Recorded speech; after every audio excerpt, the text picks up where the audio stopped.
தமிழ்நாடு இடைநிலை ஆசிரியர்கள் நியமன தேர்வு ஆசிரியர்கள் பணி நியமனம் வேண்டி ஆர்ப்பாட்டம். தமிழ்நாடு இடைநிலை ஆசிரியர்கள் நியமன தேர்வு ஆசிரியர்கள் பணி நியமனம் வேண்டி சென்னை எழும்பூர் ராஜரத்னம் விளையாட்டு அரங்கம் அருகில் ஆர்ப்பாட்டம் நடைபெற்றது. இதில் பல்வேறு கோரிக்கைகளை தமிழக அரசுக்கு முன்வைத்து இந்த ஆர்ப்பாட்டம் நடைபெற்றது. தொடக்க பள்ளிகளில் காலியாக உள்ள இடைநிலை ஆசிரியர் காலி பணியிடங்கள் முழுவதும் நிரப்பப்பட வேண்டும் என்றும், கடந்த 12 ஆண்டுகளாக ஒரு இடைநிலை ஆசிரியர் கூட தமிழக அரசு தொடக்க பள்ளிகளில் நியமிக்காத நிலையில் ஆசிரியர் தேர்வு வாரிய அறிவிப்பான எண் 1/2024 நாள் 9/2/2024 படி 21/7/2024 அன்று நடந்த SGT நியமன தேர்வில் 2768 இடைநிலை ஆசிரியர்கள் மட்டும் நியமிக்கப்படுவர் என்பதை மறுபரிசீலனை செய்து தற்போது 12 ஆண்டுகளாக தொடக்க பள்ளிகளில் ஏற்பட்டுள்ள 15,000க்கும் மேற்பட்ட இடைநிலை ஆசிரியர் காலி பணியிடங்களை முழுமையாக அதிகரித்து நிரப்ப வேண்டும். மேலும் தமிழக முதல்வர் சட்டப்பேரவையில் 110 விதியின் கீழ் ஜனவரி 2026க்குள் 19,260 ஆசிரியர்கள் ஆசிரியர் தேர்வு வாரியம் மூலம் நியமிக்கப்படுவர் என அறிவித்துள்ளார்.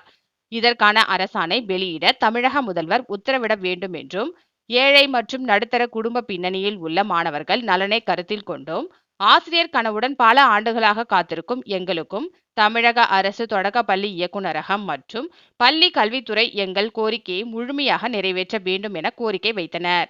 இந்த ஆர்ப்பாட்டத்தில் தமிழகம் முழுவதிலும் இருந்து அனைத்து மாவட்டத்தைச் சேர்ந்த இடைநிலை ஆசிரியர்கள், நியமன தேர்வு ஆசிரியர்கள் என 500க்கும் மேற்பட்டோர் கலந்து கொண்டனர். மாண்புமிகு தமிழக முதல்வர்கள், எங்களுக்கான முதல்வர், அதாவது காலை உணவு திட்டத்தின் காமராசர் எனப்படும் நீங்கள் எங்களுக்கு இவ்வளவு காலிப்படியங்கள் இருக்கும்போது குறைவான காலிப்படியங்களை நிரப்பி தரும்போது எங்களை போன்ற பல்லாயிரக்கணக்கான தேர்வர்கள், அதாவது இடைநிலை ஆசிரியர் நியமன தேர்வை எழுதிய தேர்வர்கள் நாங்கள் பாதிக்கப்படுகிறோம். கிட்டத்தட்ட 12 வருடங்களாக இந்த தேர்வு நடத்தப்படவில்லை என்பது அனைவரும் அறிவர். எங்களுக்கான முதல்வர் கண்டிப்பா இந்த அனைத்து காலிப்படியங்களும் அதாவது எந்த அளவுக்கு உயர்த்தி தர முடியுமோ உயர்த்தி தரணும். அதுக்காக தான் நாங்கள் இவ்வளோ பேர் நாங்கள் கூடி இருக்கோம். எங்களுக்கான முதல்வர் கண்டிப்பா பண்ணி தரணும். நீங்கள் போடும் ஒரு கையெழுத்துனால எங்களோட தலையெழுத்து மாறணும். இத்தனை வருஷமா காத்துட்டு இருந்தோம்.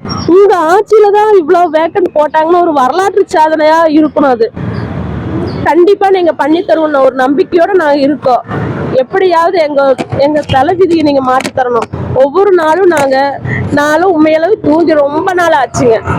பல நாட்கள் 12-1 மணிக்கு மேல நான் தூங்குறேன். ஏன்னா இதை நினைச்சு நம்மளுக்கு வேலை கிடைக்குமோ கிடைக்காதோன்னு நினைச்சு ஒவ்வொரு நாளும் நான் அழுதுட்டு தான் தூங்குவேன். ஏன்னா இந்த வேலை நம்மளுக்கு இவ்வளவு குறைவான பணியிடங்கள் தரப்போறாங்களே, இவ்வளவு வருஷமா நம்ம காத்திருந்தோமே, இவ்வளவு பணியிடங்கள் தானே நமக்கான பணியிடங்கள், இவ்வளவு பேர் நம்ம காத்துட்டு இருக்கும்போது அந்த பணியிடங்களை அதிகரிச்சு தந்தாருன்னா கண்டிப்பா எங்க வாழ்நாள் எல்லாம் மாண்புமிகு தமிழக முதல்வரை கண்டிப்பா நாங்க மறக்க மாட்டோம். அவருடைய ஆட்சியில கண்டிப்பா பண்ணி தருவார்னு ஒரு நம்பிக்கையோட தான் இங்க வந்திருக்கோம். கண்டிப்பா பண்ணி தரணும். ஒரு 110 விதிக்கு தான் நீங்க அறிவிச்ச அந்த பணியிடங்களை நீங்க நிரப்பி தரணும். 19,000 பணியிடங்கள் நீங்க அறிவிச்சிருக்கீங்க ஐயா. அந்த பணியிடங்கள் எங்களுக்கு நிரப்பி தந்தாங்கன்னா எங்க வாழ்வாதாரம் போயிடும்.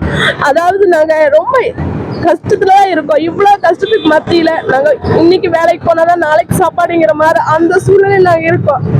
ஒவ்வொரு நாளும் நாங்க மனவேதனையில எவ்வளவோ இத நினைச்சு உடல் ரீதியாகவும் மன ரீதியாகவும் ரொம்ப பாதிக்கப்பட்டுட்டோம்.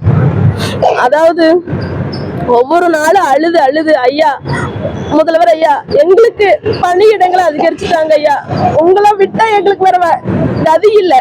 நீங்க நினைச்ச ஒரே நாள்ல ஒரே கையெழுத்துல அத்தனை பேருக்கும் பணியிடங்களை நிரப்பி தர முடியும். எங்களை கைவிட்டுறாதீங்க ஐயா. உங்களை நம்பிதான் இங்க வந்திருக்கோம். நாங்க பல்வேறு மாவட்டத்துல நாங்க வந்திருக்கோம். எதுக்காக வந்திருக்கோம்? எங்க முதல்வர் மாண்புமிகு தமிழக முதல்வர்கள் எங்க முதல்வர், எங்களுக்கான முதல்வர், அவர் நிறைவேற்றி தருவார்னு ஒரு நம்பிக்கையோட வந்திருக்கோம். எங்களை கைவிட்டுறாதீங்க ஐயா, பிளீஸ் ஐயா, தயவு செஞ்சு கேக்குறோம். எங்களை கைவிட்டுறாதீங்க. ஒரே ஒரு கையெழுத்து தான் ஐயா. நீங்க சார், நாங்க தமிழகம் முழுவதுமே பல்லாயிரக்கணக்கான இடைநிலை ஆசிரியர் எழுதி வேலை இல்லாம வெளியே நிறைய பேர் நாங்க நிக்கிறோங்க சார். 23,000 பேர் பக்கத்துல நாங்க இந்த தேர்வை எழுதி அதுல குறைஞ்சபட்ச வேகன்சி தான் ஃபில் பண்ண போறாங்க. அதாவது 12 வருஷமா வந்து எக்ஸாம் வச்சிருந்தா கண்டிப்பா வந்து நாங்க கேட்டிருக்க மாட்டோம். காலி பணியிடங்களை உயர்த்தித்தாங்கன்னு நாங்க கேட்டிருக்கவே மாட்டோம். 12 வருஷம் ஆச்சுங்க ஐயா. கடந்த ஆட்சி காலத்துல நடக்காத ஒரு சாதனைய உங்க ஆட்சி மூலமா அது நிறைவேறுனா கண்டிப்பா பள்ளிக்கல்வித்துறை அமைச்சரை பாத்தீங்களா? மாண்புமிகு கல்வித்துறை அமைச்சரை பார்த்திருக்கோங்க ஐயா. அவர் கண்டிப்பா பண்ணித்தரேன்னு சொல்றாரு.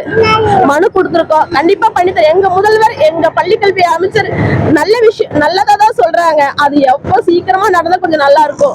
எங்க வர்ற 14-18 வந்து கவுன்சிலிங் நடந்து எங்களோட எக்ஸாம் எழுதுனவங்க எல்லாருமே வந்து அப்பாயின்மெண்ட் வாங்க போறாங்க. நாங்க வந்து 1 மார்க் 1/2 மார்க் வித்தியாசத்துல வெளியே நின்று இருக்கோம். அப்படி நிக்கும் போது எங்களுக்கு எவ்வளவு ஒரு மனவேதனையா இருக்கு. எவ்வளவோ காலிப்பணியங்கள், அதாவது 20,000க்கு மேற்பட்ட காலிப்பணிகள் இருக்கும்போது சொப்ப காலிப்பணிகள் மட்டும் நிரப்பும் போது நாங்க பணி வாய்ப்பின்றி வெளியே நிக்கிறது ஒரு மனவேதனை. அந்த மனவேதனை சொல்ல மாளல. என்னோட பேர் பாத்தீங்கன்னா செல்வி, கோயம்புத்தூர் மாவட்டங்க.